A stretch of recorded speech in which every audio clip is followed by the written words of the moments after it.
வணக்கம். இன்றைக்கி நம்ம என்ன பார்க்க போகிறோன்னா, சான்சார் சாத்தி.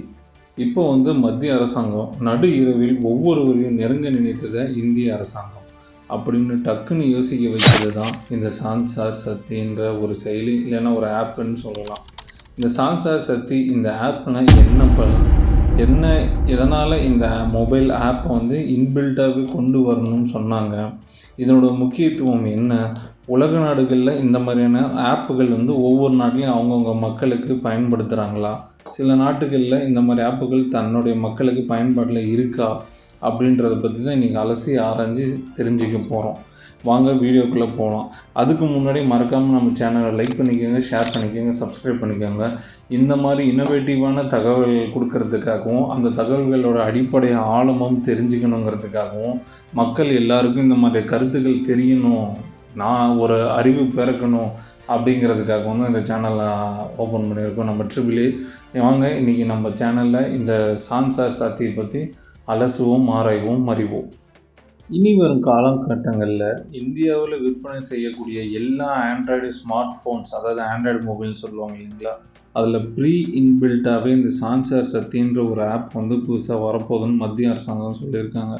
ஆனால் இந்தியா இப்படி ஒரு ஆப்பை நிரந்தரமாக ஆகணும்னு சொன்னது இதுதான். அதாவது இந்தியாவிலே ஒரு ரூல்ஸில் ஒரு செயலி கொண்டு அது கட்டாயமாக எல்லார் மொபைலும் இருக்கணும்னு சொன்னது இதுதான் ஃபஸ்ட்டு டைம்.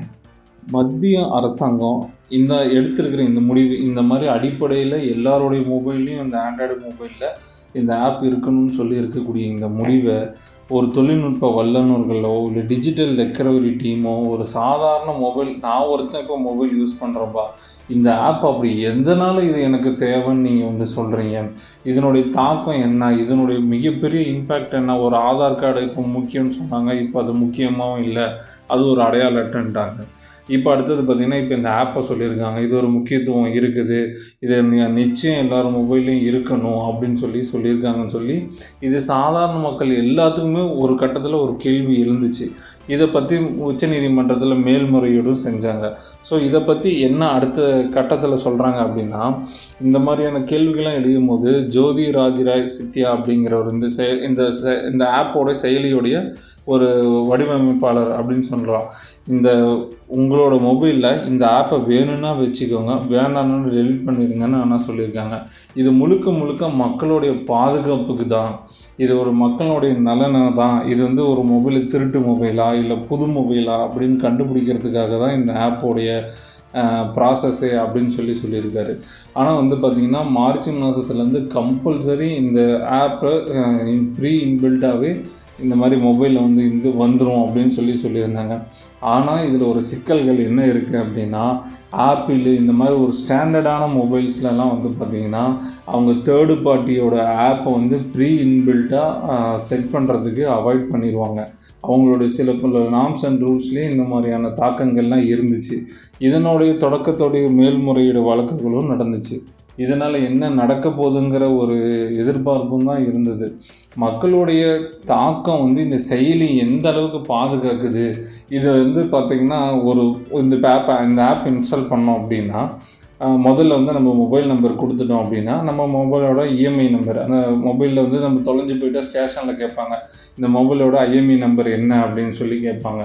நம்ம அதுக்குன்னு ஒரு கோடு நம்பர், ஒரு டிஜிட் நம்பர் மாதிரி இருக்கும், அதை போய் நம்ம சொன்னோம்னா அதை ரெக்கவரி பண்ணி கொடுத்துருவாங்க. அந்த ஐஎம்ஐ நம்பரை அதுவே அப்சர்வேஷன் பண்ணிக்குமா.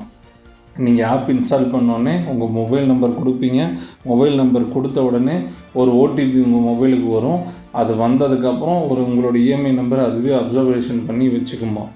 இது வச்சுக்கிறதுனால உங்கள் மொபைலை தேர்டு பார்ட்டி, அதாவது இந்த கவர்மெண்ட்டோடைய செக்டாரை தவிர வேறு யாராலையும் திருட முடியாதுன்னு கவர்மெண்ட் தரப்பில் சொல்கிறாங்க உச்சநீதிமன்றத்தில். ஆனால் உச்சநீதிமன்றத்தில் அது தொழில்நுட்ப வல்லுநர்கள் என்ன சொல்கிறாங்கன்னா, இப்போ உங்களுடைய டேட்டாக்கள் தான் திருடப்படுது, ஹேக் பண்ணப்படுது.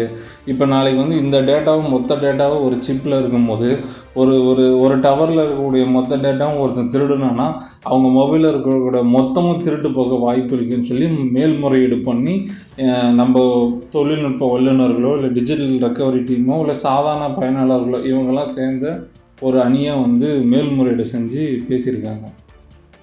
இந்த மாதிரியான முறையீடுகள் நடக்கிறதுல இவங்க மக்கள் எல்லாம் கேட்ட கேள்விக்கு அந்த தகவல் தொழில்நுட்ப அணி, அதாவது மத்திய அரசோட தகவல் தொழில்நுட்ப அணிலேருந்து எந்த விதமான விளக்கமும் இப்போ கொடுக்காமல் இருந்திருக்காங்க.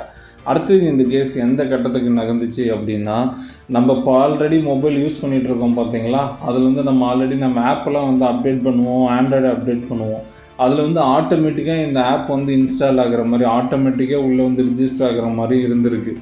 ஆனால் இது வந்து இன்பில்ட்டாக ரிஜிஸ்டர் ஆகிடுமா, வேணும்னா நம்ம அதை கண்டினியூ பண்ணிக்கலாம், வேணான்னா நம்ம அதை டெலீட் பண்ணிக்கலாம்னு சொல்லி மத்திய அரசாங்கம் சொல்லியிருக்காங்க. ஆனால் இது வந்து எல்லாருக்குமே ஒரு தொழில்நுட்ப வல்லுநர்களோ இல்லை ஒரு ஹேக்கர்ஸோ இல்லை சாதாரண பயனாளர்களோ, இப்போ ஐஎம்இ நம்பர் இருக்குது, நான் ஸ்டேஷனில் கம்ப்ளைண்ட் பண்ணுறேன், என் மொபைலை ரெக்கவரி பண்ணி கொடுத்துட்றாங்க, எனக்கு எதுக்கு இன்னொரு பாதுகாப்பட்டக்கும்? நான் வந்து எல்லாத்தையுமே ஒரு தனி ப்ரைவசி பாலிசியில் நான் வச்சுருக்கேன். எல்லாத்துக்குமே ஒரு ஐடி போட்டு வச்சுருக்கேன், ஒரு மெயில் ஐடியில் வச்சுருக்கேன், எல்லாமே ஒரு தனி ஆப்பில் ஸ்டோர் பண்ணி வச்சுருக்கேன், அதுக்கு செக்யூரிட்டி கோட் வச்சுருக்கேன். இதை தாண்டி மிஸ் ஆகணும்னா அதையும் தாண்டி நீங்கள் நிறையா சமூக வலைதளங்களில் எப்படியாவது ஒரு புகைப்படம் யாரோ ஒரு சம்மந்தப்பட்டது ரிலீஸ் ஆகிட்டே தான் இருக்குது. ஆனால் இது மொத்த கோப்பும் ஒரு கையில் மாட்டிகிட்டு இருக்கும் போது அவன் ஒரு சின்ன என்ட்ரன்ஸ் பாயிண்ட்டை மட்டும்தான் கேட்டு ஓப்பன் பண்ணானா மொத்த டேட்டாவுமே எடுத்துடலாம். இதுவுமே ஒரு மிகப்பெரிய இம்பேக்ட் தான். இது சாதாரண மக்கள் உங்களுக்கு எப்படி ஒரு தாக்கத்தை ஏற்படுத்துங்கிறத நம்ம கமெண்ட்டை மறக்காமல் வந்து கமெண்ட் பண்ணுங்கள். இந்த மாதிரியான ஆப்புகள் வந்து வெளிநாடுகளில் இருக்கா, வெளிநாடுகளில் இந்த மாதிரி மக்களுக்கு வந்து இந்த மாதிரி விழிப்புணர்வு வச்சு அரசாங்கம் ஏற்படுத்தியிருக்காங்கன்னா அதை வச்சு இப்போ பார்க்கலாம் அப்படின்னா சில நாடுகளில் இருக்குது. அதாவது சிம்பிளாக சொல்லணும்னா நம்ம எஸ்ஜிஎஸ்ஆர் சொல்லுவார் பார்த்தீங்களா, இருக்குது ஆனால் இல்லை. அந்த மாதிரி சில நாடுகளில் வந்து பார்த்திங்கன்னா இந்த ஆப் வந்து மக்களுடைய பயன்பாட்டுக்கெலாம் இருக்குது. அதில் வந்து ஒரு முக்கியமான நாடை சொல்லணுன்னா ரஷ்யா சொல்லலாம். ரஷ்யாவில் மேக்ஸ்ன்னு சொல்லிட்டு ஒரு ஆப் இருக்குது. அந்த ஆப் வந்து பார்த்திங்கன்னா மக்களுடைய மொத்த பாதுகாப்புக்கும் அதுதான். இப்போ நான் தமிழ்நாட்டிலையோ இல்லை இந்தியாவிலையோ SOS செயலி ஆப்புன்னு சொல்லி ஒன்று வந்திருக்கு. அது ஆக்சுவலாக பொதுவாக எல்லா பொண்ணுங்களுக்குமே ஒரு தேவைப்படக்கூடிய ஆப்பு தான். அது என்னென்னா, ஒரு எமர்ஜென்சி பீரியடில் அவங்க ஒரு இக்கட்டான இடத்துல இருக்காங்கன்னா அந்த ஆப்பை உடனே கிளிக் பண்ணாங்களாம், அவங்களோட நெட்வொர்க்கை ட்ரேஸ் பண்ணி உடனடியாக வந்து காவல்துறை வந்து அவங்கள வந்து ரெக்கவரி பண்ணோம்.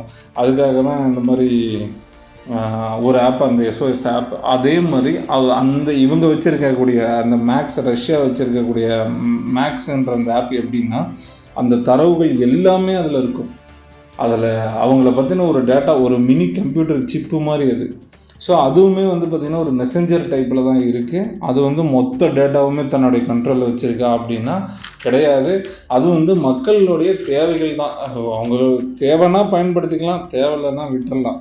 ஸோ எல்லாமே பார்த்திங்கன்னா அடித்தட்டு மக்களுடைய கல்வி அறிவுகளை பயன்படுத்தி, அடித்தட்டு மக்களுடைய தொழில் அமைப்புகள், அடித்தட்டு மக்களுடைய போக்குவரத்துகள், அடித்தட்டு மக்களுடைய விஞ்ஞான வளர்ச்சி அவங்களுக்கு எந்த அளவுக்கு தெரிஞ்சிருக்குன்றதை பார்த்துட்டு ஒரு அரசாங்கம் ஒரு முடிவு எடுத்து மக்களுக்கு கொண்டு போய் சேர்க்கணுங்கிறது தான் என்னுடைய கருத்து. இதுக்கு நான் எதிர்ப்பும் தெரிவிக்கல, கமெண்ட்டும் தெரிவிக்கல. இந்த மாதிரி விஷயங்கள் தெரிஞ்சுதான் மறக்காம நம்ம சேனல் லைக் பண்ணிக்கோங்க.